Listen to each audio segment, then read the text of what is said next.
Halo, assalamualaikum warahmatullahi wabarakatuh. Balik lagi di channel Gel Creator. Nah, di video kali ini aku mau ngebahas tentang alat apa aja yang aku pakai untuk kerja di Swisangkakok. Nah, sebelum kita lanjut ke videonya, jangan lupa untuk klik like, komen, dan juga share agar video yang aku buat ini bisa bermanfaat.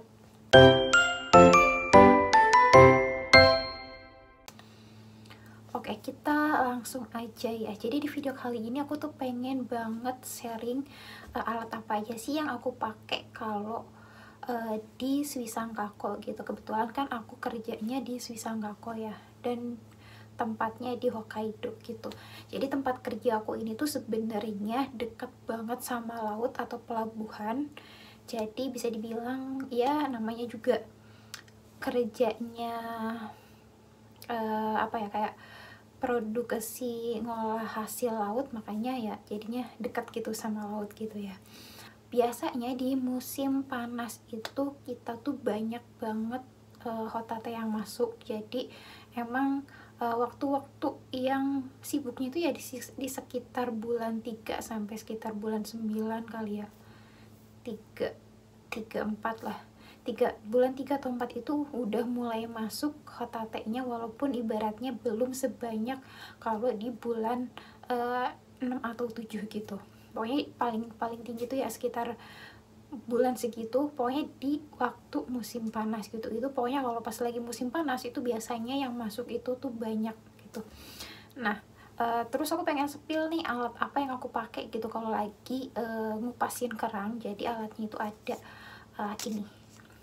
ini BTW ini tuh masih baru, belum aku pakai. Jadi di sini tuh setiap setahun sekali atau pas lagi apa namanya, pas lagi si hotetenya udah mulai masuk, itu tuh kita biasanya dapet alat kayak mukinya tuh baru gitu. Nah, ini kebetulan ini tuh masih baru, dan kebetulan juga pas tahun kemarin itu di sekitar bulan 3 atau bulan 4 kan aku dapat lagi kan. Awalnya aku udah ada pas waktu awal masuk ke perusahaan ini. Terus tahun kemarin pas bulan 3 atau bulan 4 aku tuh dapat lagi, dan kebetulan aku tuh belum dipakai gitu. Nah, terus aku tuh pengen, ya udah aku pengen spill aja kayak gimana gitu ya. Jadi bentuknya tuh kayak gini. Ini tuh biasanya kalau di sini tuh disebutnya alat kayak muki gitu ya.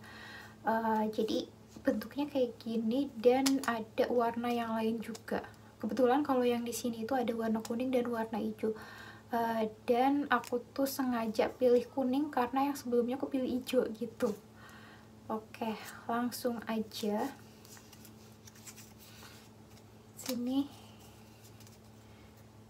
aku mau buka dulu ininya. Ini sebenarnya bisa beli di ini ya, di DCM juga kayaknya ada sih. Cuman ini kita tuh dikasih gratis sama perusahaan. Oke, pengen tahu kan kayak gimana bentuknya? Jadi bentuknya tuh kayak gini. Ini BTW masih tajam banget ya, karena ini belum dipakai tuh. Ini ujung-ujungnya. Jadi cara pakainya itu aku contohin pakai misalkan ini. Misalkan ini kan kerang ya, kerangnya itu kan masih nutup nih kayak gini biasanya. Masih nutup kayak gini. Pokoknya ada yang bener-bener nutup banget, sama ada yang kayak kebuka sedikit gitu. Kadang ada juga yang emang udah ngebuka, karena kan ini yang masuk itu kan masih hidup ya. Jadi caranya itu, cara buat makainya itu, atau lagi proses pas kita kerja ngupasin kerang itu, jadi ini anggaplah kerangnya gitu ya. Anggap kerangnya, terus ini posisinya, nih posisi ini kan kayak ada yang kalau sebelah sisi ini kan agak mencekung ya, agak ke dalam, dan ini tuh ada yang kayak gini. Pokoknya sisinya tuh kayak jadi bentuknya agak kayak lengkung gitulah bentuknya tuh, kayak gini. Bentuknya kayak gini. Jadi pas pertama kali aku datang ke sini, terus di trainingnya itu adalah caranya kayak gini. Jadi misalkan ini si kerang, terus ini tuh kayak dicokel dulu, si ininya dicokel terus agak diangkat sampai kayak gini gitu, angkat kayak gini. Nah jadi posisi kerangnya juga biasanya itu apa ya, kayak sebenarnya beda orang beda metode gitu ya. Nah kebetulan yang pertama kali ngajarin aku tuh posisi si kerangnya itu kan, kerang itu kan bentuknya begini, ada yang bagian apa sih namanya, agak cembung, terus ada yang bawahnya tuh bagian ratanya gitu. Nah yang bagian ratanya itu adalah bagian yang nempel sama si isinya, si hotate-nya gitu. Nah kayak gini. Jadi ini posisinya, ini tuh misalkan agak kayak gini ya, pokoknya bentuknya kayak gini gitu, kayak gini. Nah ini posisinya jadi kayak kebalikannya gitu, kebalikannya. Nah ini si kerangnya itu dimasukin terus sambil diangkat ininya, jadi biar posisinya tuh jadi kayak gini gitu, jadi kayak gini. Terus tinggal ini kan yang bagian bawahnya ya, bagian bawahnya kan masih nempel sama si hotate-nya itu kan. Nah yang bagian item-itemnya itu kita yang apa ya, yang mulai diambilnya itu yang bagian item-itemnya, yang kotorannya itu dicukil, kayak agak dicukil. Terus pas udah dicukil, biasanya sebenarnya bisa sambil ditarik atau pakai bantuan si tangan kita ini gitu. Jadi pas dicukil terus si item-itemnya itu ditarik gini, jadi kayak ngebersihin, jadi kayak dibuang samping-sampingnya tuh. Kalau di sini tuh disebutnya mimi ya, disebutnya mimi. Nah itu pas kita narik si item-itemnya, otomatis kalau misalkan nariknya bener atau ininya udah kayak pas waktu awalnya itu udah bagus gitu ya, itu biasanya kalau sekali kita narik itu bakal ketarik semua si miminya itu. Jadi kayak posisinya jadi pas ditarik itu ya langsung bersih, jadi tinggal sisa apa ya, si hotate-nya aja gitu, si scallop-nya aja. Nah itu tinggal kalau udah miminya kecabut, kotorannya juga kecabut, jadi tinggal si ininya tuh posisinya tinggal diginiin, tinggal diserap gitu, terus udah dijatuhin. Karena apa sih namanya, ada yang kalau di aku itu ada yang apa ya, bisa dibilang kayak tempat kayak panggung gitu. Jadi di panggung itu tuh ada banyak hotate yang dimasukin, terus ada 2 lubang. Jadi 2 lubang ini tuh ada lubang buat si scallopnya, sama ada lubang si buat kotorannya itu, si mimi sama si uronya ya. Jadi uro-uronya tuh yang hitam-hitamnya itu sama si miminya. Jadi kita tuh kayak beda tempat gitu lubangnya. Jadi kalau misalkan udah ngambil si uro sama si miminya itu tuh dimasukin di lubang yang ini, terus yang hotatenya di lubang satunya gitu. Jadi pokoknya jangan dimasukin dicampur gitu lah. Terus juga ada satu itu kan yang lingkaran gitu ya, terus ada juga di sampingnya itu kotak gitu. Nah si bentuk kotak ini tuh adalah buat ngebuang si cangkangnya. Jadi kalau di sini tuh cangkangnya itu dia pas kita masukin ke dalam itu tuh posisinya dia ada di bawahnya itu ada conveyornya. Jadi dia tuh bakal jalan sampai keluar, sampai di bak yang itu tuh, bak itu tuh khusus buat cangkang-cangkang kerangnya gitu. Nanti kalau misalkan si cangkangnya itu udah penuh atau udah banyak gitulah ya, itu biasanya bakal bakal ada operator yang mindahin terus buat ngeganti si baknya itulah, si bak khusus untuk apa namanya, si cangkangnya itu. Nah kalau untuk yang si scallopnya atau si hotatenya itu, dia tuh bakal masuk ke apa sih namanya, kayak bak yang udah diisi sama air dan juga diisi sama jaru, atau kayak apa ya, kalau apa sih, kayak bak tapi yang bolong-bolong gitulah. Sama bak yang bolong-bolong itu biasanya di situ kan ada beda jalur kan, jalur untuk scalp-nya atau HTT-nya, dan juga jalur yang si uro atau si miminya ini. Jadi kayak beda jalur yang kalau si uro atau miminya itu masuk ke kayak apa ya, kayak kotak kecil. Nah, kotak kecil ini tuh juga sama, ada jarunya juga, tapi jarunya tuh kotak, dan nanti ada bagian yang ngebuanginnya gitu. Jadi sebenarnya bagian yang ngebuangin itu adalah orang yang tempatnya paling depan gitu, paling depan dan pokoknya paling depan ke sini lah. Jadi posisinya tuh uh, sini sini sini sini sampai terus ke belakang gitu ya. Jadi yang bagian yang ngambilin uroknya atau bagian yang ngambilin kotoran si hotatenya itu ya bagian yang tempatnya di depan gitu. Jadi satu baris itu kalau nggak salah itu ada 8 orang, 8 sampai 9 orang. Nah, terus yang di sisi depannya juga ada 8 atau 9 orang gitu. Jadi totalnya itu kalau nggak salah 18 orang sih kalau nggak salah ya. Pokoknya sekitaran segitulah. Itu jadi itu kan ada dua sisi ya. Ada yang sebelah kanan sama sebelah kiri gitu. Nah, itu tuh bagian depan yang itu tuh yang bagian ngambilin si kotorannya atau ngambilin uronya buat dimasukin ke kayak bak gede, lebih gede, dan itu tuh terbuatnya kayak dari apa ya, dari bisa dibilang kayak besi gitulah, dari kaleng gitu, dari kaleng tapi yang tebel gitu. Nah, itu yang bagian ngebuangin. Terus kalau untuk yang ngebersihin si hotatenya itu kan apa namanya, kadang kan hotate yang masuknya itu ada, misalkan ada sunanya masuk atau apanya gitu. Nah, itu tuh ada bagian itu tuh namanya senbetsu gitu ya. Senbetsu ini biasanya 2 orang, jadi 2 orang itu ada yang bagian apa sih, kayak tukeran gitu ya, ada yang bagian ngambilin terus dicuci gitu. Dicucinya juga ada dua, uh, ada kalau yang di tempatnya panggung itu ada satu.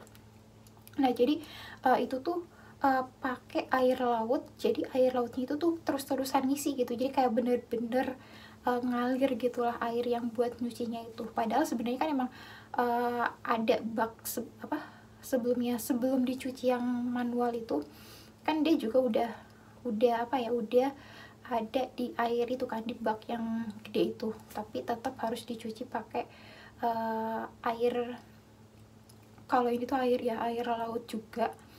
Nah, terus kalau udah dicuci di, pokoknya dicuci lah, cuci manual gitu sama kita.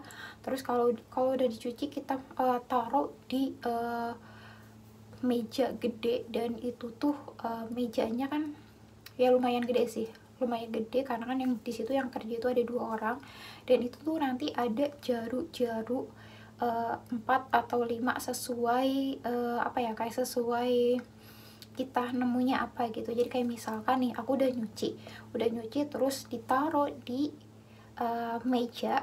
Nah, itu tuh kita pilihin tuh, kalau misalkan ada yang kuning-kuningnya kita ambilin gitu. Kadang kan ada aja kan yang ngebersihnya tuh nggak sampai bersih, ngambil si miminya itu nggak sampai bersih, jadi ada kuning-kuning yang masih nempel di hotatenya gitu. Nah, kita tuh ngebersihin. Terus kalau misalkan ada suna gitu ya, ada suna atau ada pasir, itu tuh kita juga ngebersihin. Jadi pas ngebersihin juga kita tuh kayak bener-bener harus apa ya, harus sering-sering nyemprotin alkohol gitu, sering-sering nyemprotin itu. Terus juga kalau misalkan kayak di situ tuh ada sebutan untuk sibare, terus juga ada yang apa ya, bioki itu udah pasti, terus sama fureku juga biasanya yang banyak, karena kan kadang yang pasnya itu enggak apa ya, kayak kurang teliti atau gimana gitu, atau kayak tiba-tiba kepotong terus udah jatuh ke lubang itunya gitu ya, lubang untuk ngalirinnya. Jadi kayak ya mau nggak mau kan yang senbetsunya itu harus milihin gitu, harus bener-bener milihin. Nah, kalau biasanya itu kan ada 2 orang ya, jadi 2 orang ini tuh kayak gantian. Misalkan nih yang satu udah ngebersihin gitu, udah nyuci, terus apa sih namanya, kayak milihin lagi. Terus kalau misalkan udah dipilihin, nah di situ kan tadi yang aku bilang itu kan ada sibare, ada bioki, fureku atau kizu gitu ya. Terus sama apa lagi ya, sama biasanya sih yang paling banyak kalau untuk yang pertama proses awal itu ya itu gitu, fureku, Byoki sama Shibare. Nah kalau Suna itu kadang-kadang ada, tapi biasanya kita itu si Suna ini tuh kayak diambil Sunanya itu kan, kalau udah diambil jadinya Fureku atau Kizu kan. Nah itu jadinya dimasukin ke Fureku atau Kizu gitu ya. Terus kalau udah nih, misalkan udah dipilihin, terus kita nyuci lagi, satu kali lagi nyuci, terus taruh di kayak semacam conveyor. Terus juga di sampingnya itu ada timbangan, jadi kita tuh bakal ditimbang gitu si hotate ini ya, yang udah bersihnya, yang udah dibersihinnya gitu, yang udah dibersihin dan udah dicucinya itu nantinya bakal ditimbang. Tapi sebelum ditimbang itu airnya itu harus bener-bener kayak jatuh gitu, jadi kayak udah nggak terlalu banyak airnya gitu ya. Pokoknya sampai, kalau bisa sampai bener-bener yang gak ada airnya gitu. Cuman kan kadang kalau misalkan lagi banyak atau kayak orangnya banyak, itu tuh biasanya pasti bakal cepat gitu kan pergantiannya gitu. Makanya pokoknya yang penting nggak terlalu banyak aja airnya gitu. Nanti kalau sekiranya airnya itu udah mulai kayak turun gitu ya, itu biasanya kita tuh langsung nimbang, dan nimbangnya itu sekitar, kalau di sini itu 11,60 kilo. Kalau udah diikat terus ditaruh ditaruh di hapa. Nah hapanya itu nanti kan kita ngikat kan si hotate yang tadi udah ditimbangnya, itu tuh diikat, terus nanti masukin es batu gitu. Terus nanti udah tinggal tinggal ditungguin aja. Biasanya itu kalau misalkan udah nyampe 4 atau 5 tumpuk itu, biasanya sama si onisangnya itu dibantuin untuk dimasukin ke reizuko gitu, jadi biar tetap dingin gitu ya. Nah terus udah gitu, udah. Jadi balik lagi nih, sebenarnya aku awalnya pengen ngasih tahu alat yang dipakai untuk kaimuki ya di Swiss Arc. Aku itu tuh alatnya kayak gini. Ini tuh tajam banget karena ini belum pernah dipakai. Biasanya kalau misalkan udah lama dipakai, kayak misalkan aku kan udah sekitar 1 tahunan lah ya, 1 tahunan itu, karena yang dipakainya itu di bagian yang ujung-ujung ini, di ujung-ujung sini, jadi ini tuh kayak mulai jadi tumpul gitu, jadi nggak tajam ini gitu, atau selancip ini. Nanti bakal kalau misalkan dipakai terus-terusan, ini tuh bakal mengkikis, jadi kayak inilah tumpul gitu. Nah makanya kenapa setiap masuk lagi hotate itu tuh biasanya kita dikasih yang baru, karena pasti itu tuh udah bakal tumpul gitu. Nah di situ juga di situ juga disediain itu tuh disediain asahan. Jadi kadang kalau misalkan udah mulai ini nih, kalau misalkan udah mulai tumpul, itu tuh biasanya kita kayak ngasah sendiri gitu, terus kalau udah ya balik lagi kerja gitu, pokoknya kayak gitulah. Terus ini juga pokoknya barang-barang atau alat-alat yang kita punya di perusahaan itu kita tuh harus kasih nama gitu, atau kayak ya minimal dikasih tanda gitu. Nah kebetulan aku di sini aku kasih nama ini Nurureni, jadi nama Jepang aku tuh adalah Nurureni ya. Terus ini juga buat dicantolin gitu. Dan itu biasanya rata-rata kalau orang Jepang itu dia tuh bakal dikasih nama gitu, bakal ditempelin namanya gitu ya. Terus kadang ya ada juga yang ditandain pakai karet doang. Pokoknya segimana caranya biar si orang tuh tahu kalau itu tuh bukan punya dia gitu ya.